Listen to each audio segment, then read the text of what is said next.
Hello friends, welcome to my channel RD Crafty Chem. Today we will discuss molecular term symbols. Okay, today we will discuss molecular. Let's start. Molecular term symbols. Clear है।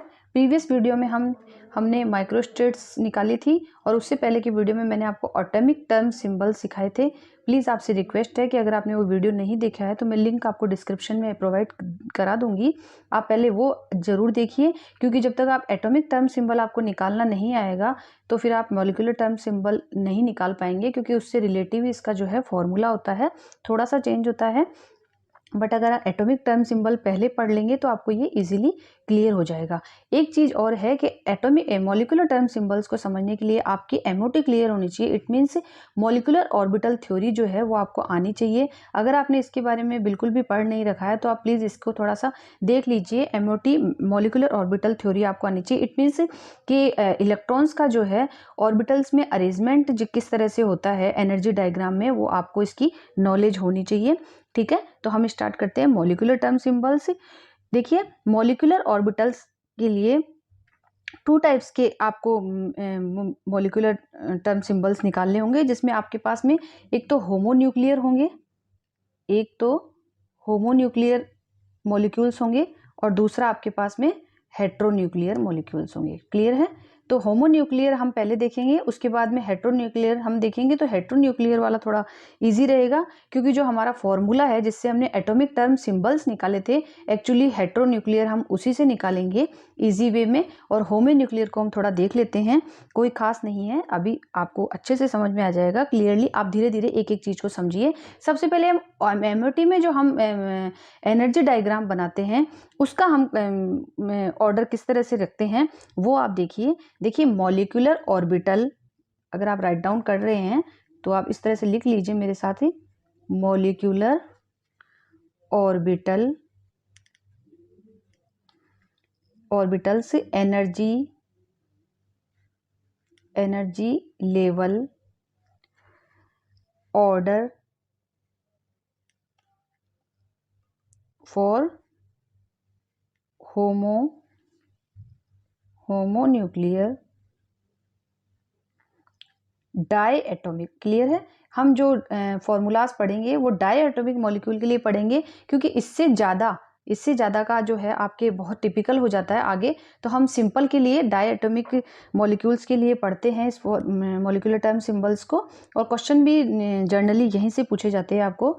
तो molecular term symbols diatomic molecules के लिए, sorry ये molecules है, die atomic molecules के लिए हम पढ़ेंगे मॉलिक्यूलर ऑर्बिटल एनर्जी लेवल। ठीक है, एनर्जी डायग्राम जो आपका आता है एमओटी में जिसको आप पढ़ते हो, एनर्जी डायग्राम जो होता है उसका जो सीक्वेंस होता है वो किस तरह से होता है। नॉर्मल जो होता है वो ये होता है। देखिए आप किस तरह से लिखते हैं, सिग्मा 1s, इसकी एनर्जी क्या होती है, सबसे कम होती है। सिग्मा 1s जो सबसे नीचे होता है आपको एनर्जी डायग्राम में। उसके बाद में आपका आता है, इसके बाद में एंटीबॉडी जो सिग्मा स्टार 1s। क्लियर है। उसके बाद में इसके आगे आपका आता है सिग्मा 2s। क्लियर है। और उसके बाद में आपके आता है सिग्मा स्टार 2s। ठीक है, क्लियर है। यहाँ तक क्लियर है। देख लीजिए, दिखाई नहीं दे रहा, ये देखिए। ठीक है, यहाँ तक क्लियर है। उसके बाद में जो आपके आता है वो आता है पाई। ठीक है, पाई मतलब पी ऑर्बिटल्स के लिए पाई के आते हैं आपके। तो पाई 2px आता है, और इसकी एनर्जी जो होती है ये ग्रेटर देन 2s होता है। यहाँ भी लगा देती हूँ मैं, ग्रेटर देन 2s होता है। पाई 2px और जिसकी एनर्जी लेवल दोनों की इक्वल होती है पाई 2py। आप इसको किसी भी उससे एक्सिस पे डिपेंड करता है कि आप x लेते हैं, y लेते हैं या z लेते हैं, बट ये जो एक्सिस पे ही डिपेंड करता है। एक्चुअली आप यहाँ पे x और y में से कोई z भी हो सकता है, z की जगह x भी हो सकता है, वो कोई मैटर नहीं है। वो इस पर डिपेंड करता है कि आपके एक्सिस पे आपने x माना है, y माना है या z माना है। जो आपने एक्सिस पे माना है वही आपके z की जगह आ जाता है। उससे इसके ग्रेटर देन आपके आता है पाई 2px, pi 2py and then sigma 2pz। ठीक है, ये एक्सिस पे जो होगा वो सिग्मा होगा आपके, सिग्मा 2pz। उसके बाद में आपके आता है, इसके बाद में AMO and BMO and AMO ये होते हैं, आप जानते हो एमओटी में आप पढ़ते हो। पाई स्टार 2px, क्लियर है, equal to pi star 2py, clear. And last आपका जो आता है वो आता है सिग्मा स्टार 2pz, क्लियर है। तो इस तरह से आपका ये सीक्वेंस होता है, आप देख लीजिए, ये आपका सीक्वेंस होता है, ठीक है, जिसमें आप सिग्मा 1s आपका एनर्जी लेवल सबसे कम होता है, सिग्मा स्टार 2px सबसे ज़्यादा होता है, क्लियर है। एनर्जी डायग्राम मैं मानती हूँ कि आपको बनाना आता होगा, इतना तो आपने अभी सीख ही लिया होगा। अगर आप इस लेवल की तैयारी कर रहे हैं नेट CSIR की या फिर गेट की तैयारी कर रहे हैं तो इतना आपको क्लियर है ही कि ये देखिए ये हमारा 1s होता है, ठीक है, ये इसका ये BMO होता है, ये ABMO होता है, यानी bonding molecular orbital and anti bonding molecular orbital, ये दोनों 1s के लिए होते हैं। जो भी किसी भी मॉलिक्यूल के लिए जिसको हम बनाते हैं, जैसे मान लीजिए हम हाइड्रोजन का एग्जांपल लेते हैं, तो हाइड्रोजन के लिए में क्या होता है, H2 हाइड्रोजन होती है, ठीक है। तो एक हाइड्रोजन में एक इलेक्ट्रॉन होता है, यानी H2 में कितने टोटल इलेक्ट्रॉन हुए आपके पास, 2 इलेक्ट्रॉन हो गए टोटल, ठीक है। तो दोनों टोटल इलेक्ट्रॉन्स को आप क्या करेंगे, एक इससे आता है, एक इससे आता है, एक हाइड्रोजन ये है आपकी, एक हाइड्रोजन ये है, क्लियर है। तो ये दोनों क्या होंगे, यहाँ पे आ जाएंगे आपके, ठीक है। तो ये 1s ऑर्बिटल होता है, और ये क्या होता है आपका, ये सिग्मा और सिग्मा 1s होता है, तो ये सिग्मा स्टार 1s होता है, ठीक है, क्लियर है। ये सब आप MOT में पढ़ते हैं। इसके बाद में जो आपके आते हैं वो ये px आते हैं, उसके बाद में एंटी बॉन्डिंग वाले px आते हैं। तो इस तरह से आप एनर्जी डायग्राम जो बनाते हो उसका मैंने यहाँ पे ये ऑर्डर लिखा है, जो आप देख रहे हो, ये इस तरह से ऑर्डर में बनते हैं। जैसे ये 1s है, सबसे पहले आपका ये 1s है, तो ये मैंने यहाँ लिखा है, और सबसे ऊपर जो आपका यहाँ आता है सिग्मा स्टार 2px, वो यहाँ लास्ट में आपका आता है, जिसका एनर्जी सबसे ज़्यादा होती है। अब देखिए इसमें भी ये एग्जाम्पल जो मैं आपको बता रही हूँ ये डाई एटॉमिक मॉलिक्यूल्स के लिए है, ये होमोन्यूक्लियर डाई एटॉमिक मॉलिक्यूल्स के लिए है। फॉर एग्जाम्पल ये किसके लिए है, हम ये मानेंगे कि ये जो हमारा एनर्जी लेवल का ऑर्डर है वो किसके लिए है, वो होमोन्यूक्लियर डाई एटॉमिक मॉलिक्यूल्स के लिए, उनका है जिनमें इलेक्ट्रॉन्स 14 इलेक्ट्रॉन से लेस देन 14 इलेक्ट्रॉन होते हैं, क्लियर है। लेस देन या तो 14 इलेक्ट्रॉन होते हैं या 14 इलेक्ट्रॉन से कम होते हैं, लेस देन 14 इलेक्ट्रॉन होते हैं, उनके लिए ये आपका एनर्जी लेवल होता है, ठीक है। ये यहाँ लगाइए आप इसको, ये लेस देन 14 इलेक्ट्रॉन होते हैं, या तो 14 इलेक्ट्रॉन से कम होते हैं या फिर 14 इलेक्ट्रॉन होते हैं। फॉर एग्जाम्पल आप नोट डाउन कर लीजिए अच्छे से। ये जो आपका एनर्जी लेवल ऑर्डर है वो आपका, जैसे for example H2 lithium 2 beryllium 2 boron B2 carbon C2 N2 etcetera, ये सब इनके लिए है आपका। क्योंकि यहाँ तक क्या होता है आपके पास लास्ट आपके 14, देखिए नाइट्रोजन में कितने इलेक्ट्रॉन होते हैं, 14 इलेक्ट्रॉन होते हैं। तो नाइट्रोजन तक पीरियोडिक टेबल में नाइट्रोजन तक आप इस ऑर्डर को फॉलो करेंगे, जो ये ऑर्डर हमने यहाँ लिखा है, इस ऑर्डर को आप कहाँ तक फॉलो करेंगे, ओनली नाइट्रोजन तक। 14 इलेक्ट्रॉन से ज़्यादा होने के बाद, ग्रेटर देन 14 इलेक्ट्रॉन के बाद आपका जो फॉर्मूला होता है वो चेंज हो जाता है। वो आप देखिए, सॉरी, कॉन्फ़िगरेशन ऑर्डर जो है वो थोड़ा सा चेंज हो जाता है। उस ऑर्डर में क्या डिफरेंस आ जाता है, आपके जो पाई 2px और पाई 2py है और पाई 2pz है, वो क्या होते हैं, इंटर कन्वर्जन में हो जाता है, ऊपर नीचे हो जाते हैं। तो उसका जो आपका एनर्जी का जो ऑर्डर बनता है वो देखिए किस तरह से बनता है।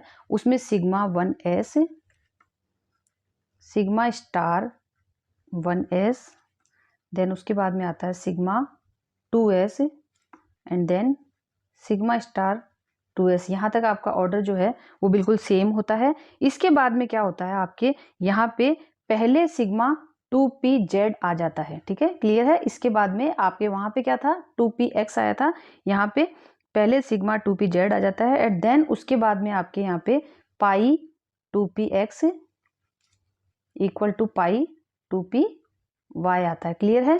चलिए ये देखिए पाई 2py आता है, और उसके बाद में आगे फिर आपके यहाँ पे वापस वही ऑर्डर आ जाता है कि pi star 2px equal to pi star 2py। आगे ऑर्डर आपका चेंज नहीं होता है, और उसके बाद में लास्ट में जो आपका आता है वही सिग्मा स्टार 2pz, क्लियर है। तो देखिए इस तरह से आपका जो ये एनर्जी लेवल का ऑर्डर है वो यहाँ बीच में इस जगह से बिल्कुल चेंज हो जाता है। ये जो एनर्जी लेवल है आपके पाई 2px एंड पाई 2py, ये बाद में आ जाते हैं, और सिग्मा 2pz जो है वो पहले आ जाता है, यानी ये इंटर कन्वर्जन हो जाता है, ये नीचे आ जाता है और ये ऊपर चले जाते हैं। ऐसा इनके एनर्जी में गैप की वजह से होता है, जो कि आप एमओटी में पढ़ते हैं। अभी हम इसको यहाँ डिस्कस नहीं करेंगे क्योंकि आगे हमको क्या करना है, मॉलिक्यूलर टर्म सिंबल्स निकालने हैं। अब देखिए मॉलिक्यूलर टर्म सिंबल्स मैंने आपको बताया कि दो तरह के होंगे, एक तो होमोन्यूक्लियर के लिए, एक हेटेरोन्यूक्लियर के लिए। तो पहले हम होमोन्यूक्लियर के लिए पढ़ रहे हैं। होमोन्यूक्लियर के लिए जो हम पढ़ेंगे उसका फॉर्मूला देखते हैं।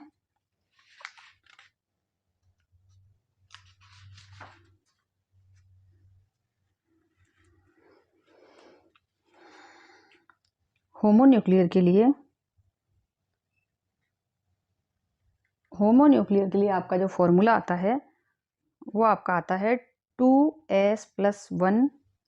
देखिए मैं यहाँ पे इसको L से ही डिनोट करूँगी कुछ में बुक्स में, और वैसे कुछ इसको पाई से डिनोट करते हैं, बट मैं इसको पाई से डिनोट नहीं कर रही हूँ कंफ्यूज नहीं होने के लिए, क्योंकि यहाँ पे जो हम करें, जो L के लिए जो हम फॉर्मूला यूज़ करते हैं, हम वही फॉर्मूला यूज़ करने वाले हैं। टोटल L है हम निकालने वाले हैं, इट मीन्स हम टोटल मोमेंटम ही निकालने वाले हैं। तो आप टोटल एंगुलर मोमेंटम ही निकालेंगे, आप वो उसको पाई साइन से डिनोट करें या कैपिटल L से डिनोट करें, हम वही करने वाले हैं जो हमने एटॉमिक टर्म सिंबल में किया था। तो मैं इसको उसी से ही डिनोट कर रही हूँ ताकि आप कंफ्यूज ना हो। और नीचे जीरेट और अनजीरेट आपके आ जाता है, और ऊपर यहाँ एक साइन आता है प्लस या माइनस का। ठीक है, ये आपके क्या है, होमोन्यूक्लियर का फॉर्मूला है। फॉर्मूला आपको देखो जाना पहचाना लग रहा है। अगर आपने एटॉमिक टर्म सिंबल देखा है, मैं आपसे फिर रिक्वेस्ट कर रही हूँ कि प्लीज़, आप लिंक में डिस्क्रिप्शन में दे दूंगी, इस वीडियो को देखने से पहले उसको जरूर देख लें ताकि आपको ये समझ में आ जाए। तो एटॉमिक टर्म सिंबल में हमारा जो फॉर्मूला था वो क्या था, 2s+1Lj, यही फॉर्मूला था। तो देखिए इससे काफ़ी सिमिलर है ये formula, 2s+1 as it is है। L हम यहाँ भी वैसे ही निकालेंगे जैसे हम इसमें निकालते थे, बस यहाँ पे क्या है, टोटल मोमेंटम के जगह, टोटल एंगुलर मोमेंटम की जगह जीरेट या अनजीरेट हम निकालेंगे। ठीक है, क्लियर है। आगे देखते हैं, बहुत ईजी है। देखिए 2s+1 यहाँ पे स्पिन मल्टीप्लिसिटी होता है, मैं बता चुकी हूँ आपको एटॉमिक टर्म सिंबल्स में, क्लियर है। और देखिए अब यहाँ पे L जो है उसमें थोड़ा सा डिफरेंस होगा। हम L के लिए यहाँ पे, L के लिए हम यहाँ S P D F इनकी बात नहीं करेंगे, इनकी बात हम नहीं करेंगे। L के लिए हम यहाँ पे बात करेंगे सिग्मा और पाई की, सिग्मा और पाई की। L में हम यहाँ पे सिग्मा और पाई की बात करेंगे, क्लियर है। सिग्मा बॉन्ड और पाई बॉन्ड, क्योंकि यहाँ पे हम क्या बात कर रहे हैं, बॉन्डिंग और एंटी बॉन्डिंग की बात कर रहे हैं। तो यहाँ पे हम सिग्मा और पाई बॉन्ड्स की बात करेंगे, क्योंकि हम बात कर रहे हैं एमओटी के डायग्राम में एनर्जी और लेवल उसको डिनोट कर रहे हैं कि इसमें कौन सा एनर्जी लेवल सेटअप है, तो उसको हम टर्म सिंबल से बता रहे हैं। तो यहाँ हम बात करेंगे कैपिटल L में सिग्मा और पाई की बात करेंगे। देखिए कि L की वैल्यू अगर आपके यहाँ सिग्मा है तो 0 होगी, सिग्मा 0 होने पर ये सिग्मा होगा। तो L की वैल्यू अगर 0 है तो ये सिग्मा होगा, और अगर L की वैल्यू +1 या -1 है तो यहाँ पे क्या आएगा, पाई साइन आएगा, क्लियर है। अगर L की वैल्यू में आपके 0 है तो ये सिग्मा है, और अगर आपके यहाँ पे +1 या -1 है तो ये पाई है, क्लियर है। चलिए अब आगे हम एक और चीज़ देखते हैं हमारे फॉर्मूले में, जीरेट और अनजीरेट, इसको भी हमें समझना है। ठीक है, L की वैल्यू समझ में आ गई। L की वैल्यू हम फॉर्मूले से उसी तरह निकालेंगे जैसे हम एंगुलर मोमेंटम में निकालते हैं, N1 + L2 + L3, जो भी टोटल एंगुलर मोमेंटम होगा वो हम निकालेंगे। कैसे निकालते हैं, एटॉमिक टर्म सिंबल में मैंने बता रखा है, फिर क्लियर कर देती हूँ। यहाँ पे जैसे P के अंदर ये 3 आपके होता है, जो +1 फर्स्ट वाला +1 होता है, ये 0 होता है, ये -1 होता है। तो L की वैल्यू आप जितने भी आपको इलेक्ट्रॉन्स इसमें दिए हुए हैं इनको काउंट करके आप निकालेंगे, L की वैल्यू आ जाएगी आपकी। ठीक है, क्लियर है। अब ये देखिए एक चीज आपको और यहाँ देखनी है कि L की वैल्यू के लिए, ठीक है, L की एक यहीं समझ लेते हैं इस चीज को हम, कि L की वैल्यू के लिए हम एटॉमिक सिंबल में क्या यूज करते थे। देखिए 1 2 सॉरी पहले 0 आता है, 0 1 2 3 4, इस तरह जब हमारी L की वैल्यू एटॉमिक टर्म सिंबल में आती थी, तो एटॉमिक टर्म सिंबल में हम क्या यूज करते थे, 0 आने पे हम S का यूज करते थे कैपिटल, इसमें P का S P D F G इस तरह से यूज करते थे, क्लियर है। तो यहाँ लेकिन हम क्या करेंगे, S P D F का यूज नहीं करेंगे यहाँ पे हमारे ये, क्योंकि हम मॉलिक्यूलर की बात कर रहे हैं, क्योंकि हम मॉलिक्यूल की बात कर रहे हैं। तो मॉलिक्यूल्स में क्या होता है, इसको डिनोट किया जाता है एक दूसरे साइन से, जैसे कि S, देखियो याद रखना बहुत ईजी है, क्योंकि अगर अगर एल की वैल्यू जैसे आपके 0 आई है तो ठीक है, तो एस से क्या होता है, एस फॉर सिग्मा, तो आप इसको डिनोट करेंगे सिग्मा से। क्लियर है, इसको आप डिनोट करेंगे सिग्मा से। याद करने में कोई प्रॉब्लम नहीं है क्योंकि एस पी डी एफ आपको याद होता है।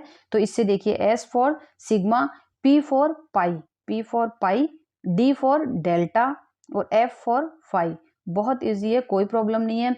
S for sigma, P for pi, D for delta and F for phi. तो याद करना बहुत इजी है, सिंपल वे है एकदम। तो एल की वैल्यू 0 आने पे आप सिग्मा डिनोट करेंगे, एल की वैल्यू 1 आने पे पाई डिनोट करेंगे, एल की वैल्यू 2 आने पे डेल्टा करेंगे और एल की वैल्यू 3 आने पे फाई करेंगे। ये किस में करेंगे आप, मॉलिक्यूलर टर्म सिंबल्स में। और ये साइन जो आप यूज करेंगे एटॉमिक टर्म सिंबल्स में यूज करेंगे। क्लियर है, चलिए आगे एक चीज और देखते हैं हम।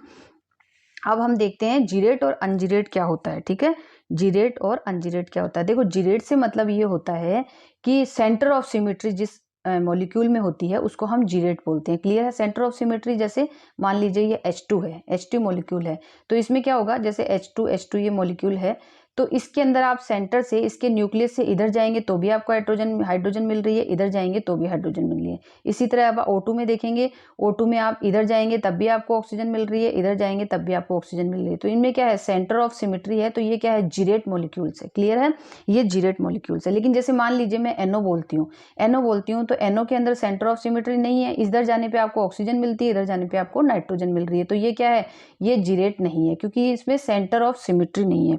तो जिसमें सेंटर ऑफ सिमेट्री होती है वो आपके क्या होते हैं, जीरेट होते हैं। तो ऑब्वियसली आपने ओवरलैपिंग और केमिकल बॉन्डिंग में पढ़ा होगा, केमिकल बॉन्डिंग में आपने ओवरलैपिंग वगैरह पढ़ी है ना, लैपिंग पढ़ी है। तो उसमें आप क्या देखते हो, जैसे एस दो आप एस कंपाउंड है, हाइड्रोजन में क्या होते हैं, 2 एस कंपाउंड है, जब ये मिलते हैं तो इस तरह से ओवरलैपिंग होती है, तो इनका सेंटर क्या होता है, इनमें सिमेट्री होती है। तो आप यहाँ पे क्या करते हो, सिग्मा बॉन्ड करते हो।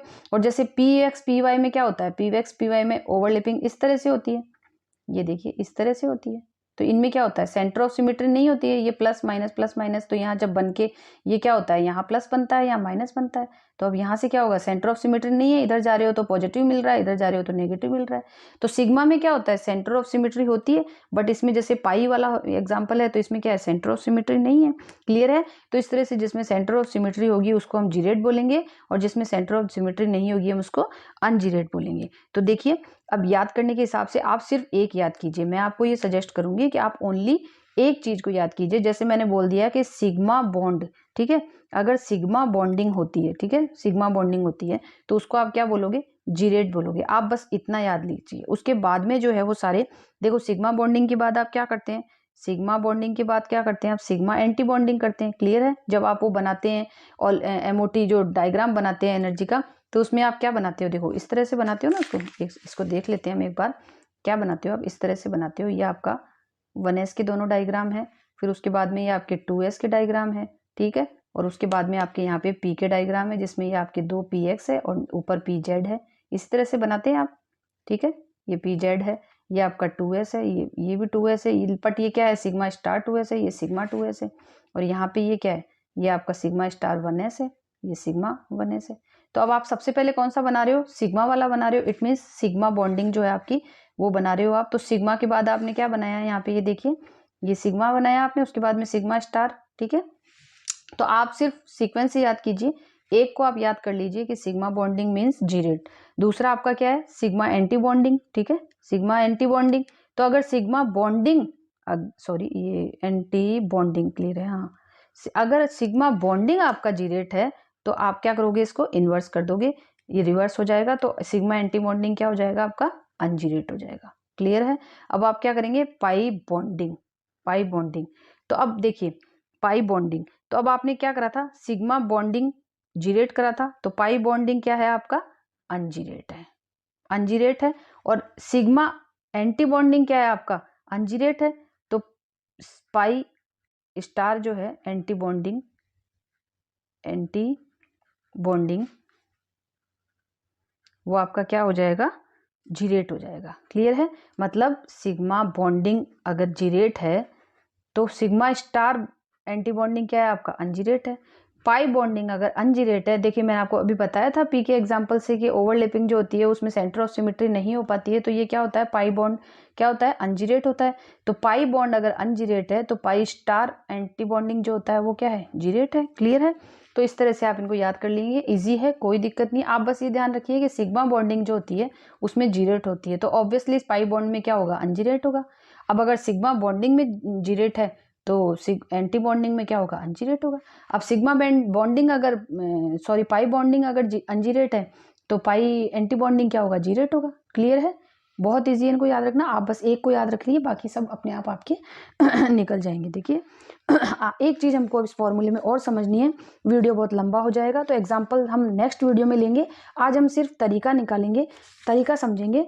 देखिए 2s+1 क्या है, आपकी मल्टीप्लिसिटी है। आप एटॉमिक टर्म सिंबल में सीख चुके हैं।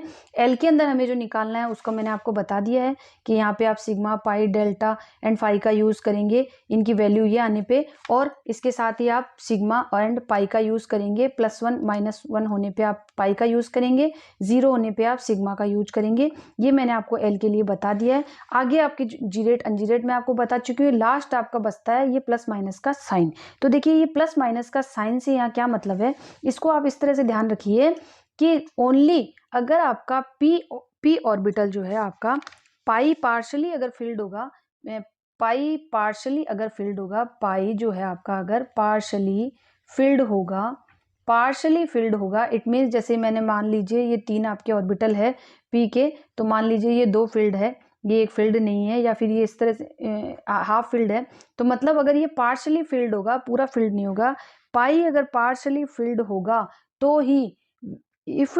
When pi partially filled then negative sign is will be come. Okay, तो देन नेगेटिव साइन सिर्फ इसी कंडीशन में आएगा कि आपका पाई जो है वो पार्शली फील्ड है, अदरवाइज हमेशा आपका क्या आएगा, पॉजिटिव साइन ही आएगा। देखिए सिग्मा में तो ऑब्वियस बिल्कुल पॉजिटिव साइन ही है, हमेशा पॉजिटिव साइन है, और पाई में क्या है, अगर वो पार्शली फील्ड है तो ही नेगेटिव साइन आएगा, अदरवाइज पॉजिटिव साइन ही आएगा। तो आपको क्या करना है, सिर्फ एक चीज याद रखनी है कि पाई जो है वो अगर पार्शली फील्ड है तो नेगेटिव साइन लगाना है, अदरवाइज सारी कंडीशंस में पॉजिटिव साइन ही आएगा। क्लियर है, देखिए यहाँ तक आपका सब क्लियर है। अब देखिए जो हमने ऑर्डर बनाया था, हम उसमें भी जीरेट और अनजीरेट का देख लेते हैं किस तरह से क्या होता है सीरीज। ये हमने ऑर्डर बनाया था, ये होमोन्यूक्लियर ऑर्बिटल्स के लिए, होमोन्यूक्लियर डायएटॉमिक मॉलिक्यूल्स के लिए हमारा जो ये ऑर्डर है, इसमें मैंने अभी आपको क्या बताया था, सिग्मा 1s आपका क्या है, जीरेट है,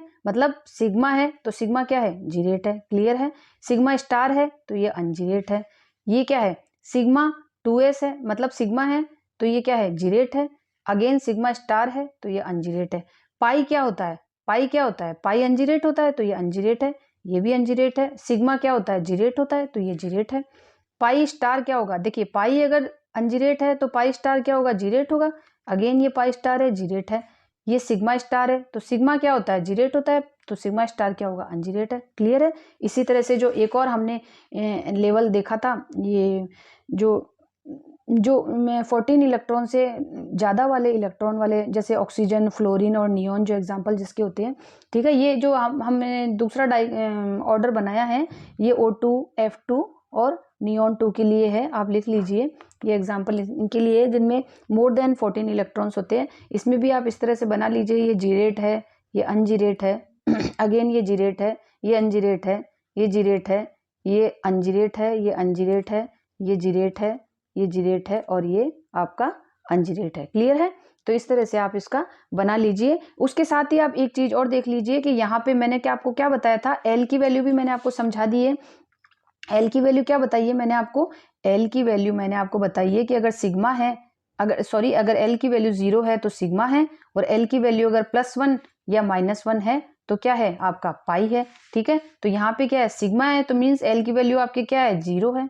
ठीक है, यहाँ भी 0 है, यहाँ भी 0 है, यहाँ भी 0 है। क्लियर है। पाई है, पाई 2px, पाई 2py, तो एक के लिए क्या हो जाएगा, एल की वैल्यू +1 हो जाएगी, दूसरे के लिए एल की वैल्यू -1 हो जाएगी। यहाँ पे सिग्मा है, 0 है, यहाँ पाई है, +1 है, ये -1 है दूसरा। ठीक है, क्लियर है। और फिर यहाँ पे सिग्मा है तो एल की वैल्यू 0 है। ऐसे ही आप इसमें भी सिग्मा और पाई की वैल्यू निकाल सकते हैं, सिंपल है ये। तो जब सिग्मा है तो वैल्यू 0 है, और अगर पाई है तो एक के लिए +1 है, एक के लिए -1 है। अगर एक के अंदर ही फील्ड है, आपका इलेक्ट्रॉन सिर्फ एक में है, तो आप एक को ही काउंट करेंगे, जहां इलेक्ट्रॉन फील्ड है वहीं आप काउंट करेंगे। क्लियर है। तो चलिए अब यहाँ तक आज के लिए बस इतना ही। अब एग्जाम्पल्स हम नेक्स्ट वीडियो में समझेंगे और प्रीवियस ईयर में जो हमारे क्वेश्चंस आए हैं उनको भी डिस्कस करेंगे। यहाँ तक का आज के लिए बस इतना ही। ठीक है, thank you for the watching.